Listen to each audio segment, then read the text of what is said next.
Mahkamah Konstitusi atau MK kembali mengeluarkan putusan yang membuat jagat politik di tanah air terguncang. Terbaru pada 26 Juni 2025, MK mengabulkan sebagian permohonan yang diajukan Perkumpulan untuk Pemilu dan Demokrasi atau Perludem terkait pemilu 5 kotak yang digelar serentak. Sebelumnya, seperti yang berlangsung dalam pemilu 2024, pemilihan pasangan calon presiden, wakil presiden, anggota DPR RI, anggota DPD, anggota DPRD Provinsi, dan anggota DPRD Kabupaten Kota dilakukan bersamaan pada waktu yang sama. Namun seiring putusan Mahkamah Konstitusi terbaru, dalam pemilu mendatang semuanya akan berubah. Pemungutan suara calon anggota DPRD tidak akan dilakukan bersamaan dengan pemilihan presiden atau legislator tingkat pusat. Putusan itu pun bakal berdampak pada masa jabatan anggota DPRD yang semestinya 5 tahun bisa menjadi 7 tahun. Berikut ini 5 putusan Mahkamah Konstitusi yang mengguncang jagat politik nasional dalam 5 tahun terakhir. 1. Pemilu nasional dan pemilu lokal. Putusan Mahkamah Konstitusi nomor 135/PUU/22 Romawi/2024 yang ketuk palu pada 26 Juni 2025 menimbulkan pro kontra di masyarakat. Sebagian kalangan menilai Mahkamah Konstitusi telah terlalu dalam masuk ke ranah legislatif selaku pembuat undang-undang. Ada 3 pasal krusial yang digugat Perludem dan dikabulkan Mahkamah Konstitusi. 1. Pasal 167 ayat 3 Undang-Undang Nomor 7 Tahun 2017 tentang Pemilu yang berbunyi, pemungutan suara dilaksanakan secara serentak pada hari libur atau hari yang diliburkan secara nasional.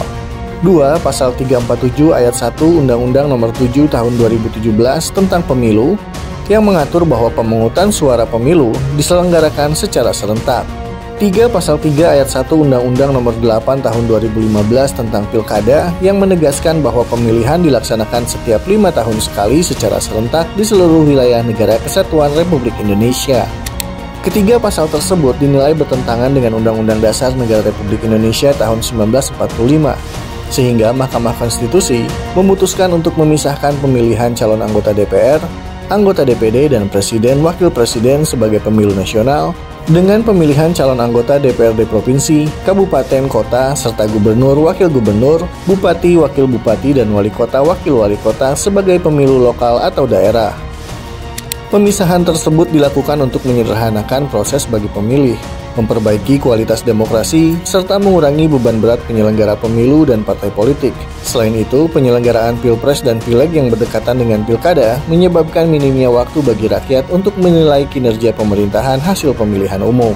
Lantaran itu, Mahkamah Konstitusi memutuskan untuk membagi penyelenggaraan pemilu menjadi pemilu nasional dan pemilu lokal, yang dilaksanakan dengan jeda waktu antara 2 tahun hingga 2 tahun 6 bulan. Merespon putusan tersebut, Ketua Komisi 2 DPR RI Rifki Nizami Karsayuda mengatakan bahwa itu akan menjadi perhatian utama dalam pembahasan rancangan undang-undang pemilu, serta perlu pembahasan mendalam untuk merumuskan formula pelaksanaan yang paling tepat dan konstitusional. Ia menilai dengan adanya putusan Mahkamah Konstitusi yang memisahkan pelaksanaan pemilu nasional dan lokal bakal berdampak pada masa jabatan anggota DPRD Provinsi dan Kabupaten Kota. Pasalnya, jika pemilu nasional dilaksanakan pada 2029, maka pemilihan calon anggota legislatif untuk tingkat provinsi dan kabupaten kota termasuk pilkada baru bisa dilaksanakan pada 2031. Dengan begitu, masa jabatan anggota DPRD harus diperpanjang karena tidak ada pejabat untuk anggota legislatif seperti yang diberlakukan pada gubernur dan bupati wali kota. 2. Hapus ambang batas calon presiden. Keputusan Mahkamah Konstitusi yang membagi pemilu nasional dan pemilu lokal dengan jeda waktu pelaksanaan antara 2 tahun hingga 2 tahun 6 bulan itu menambah daftar putusan yang mengubah konstelasi politik di Indonesia. Sebelumnya, dalam sidang yang digelar pada 2 Januari 2025, Mahkamah Konstitusi menghapus ambang batas untuk pasangan calon presiden wakil presiden. Mahkamah menilai pasal 222 Undang-Undang Pemilu yang mengatur syarat 20% jumlah kursi untuk mengusung pasangan calon presiden wakil presiden bertentangan dengan Undang-Undang Dasar Negara Republik Indonesia tahun 1945 dan tidak mempunyai kekuatan hukum mengikat. Menurut Mahkamah, pasal tersebut bertentangan dengan hak politik dan kedaulatan rakyat serta melanggar moralitas dan rasionalitas. Dengan adanya putusan tersebut, setiap warga negara bisa dicalonkan oleh partai politik atau gabungan, termasuk oleh partai politik yang punya suara minim sekalipun. 3. Ubah ambang batas calon kepala daerah. Bukan hanya soal calon presiden wakil presiden, Mahkamah Konstitusi pun telah memutuskan perkara serupa terkait calon kepala daerah. Pada 20 Agustus 2024, Mahkamah Konstitusi mengubah ambang batas pencalonan kepala daerah yang disesuaikan dengan jumlah penduduk yang termuat dalam daftar pemilih tetap. Sebelumnya, berdasarkan pasal 40 ayat 1 Undang-Undang Pilkada, syarat untuk menjadi kepala daerah harus mendapatkan dukungan paling sedikit 20% jumlah kursi DPRD atau 25% akumulasi perolehan suara sah dalam pileg. Namun, Mahkamah Konstitusi menilai bahwa pasal tersebut bertentangan dengan Undang-Undang Dasar Negara Republik Indonesia tahun 1945 dan tidak mempunyai kekuatan hukum mengikat.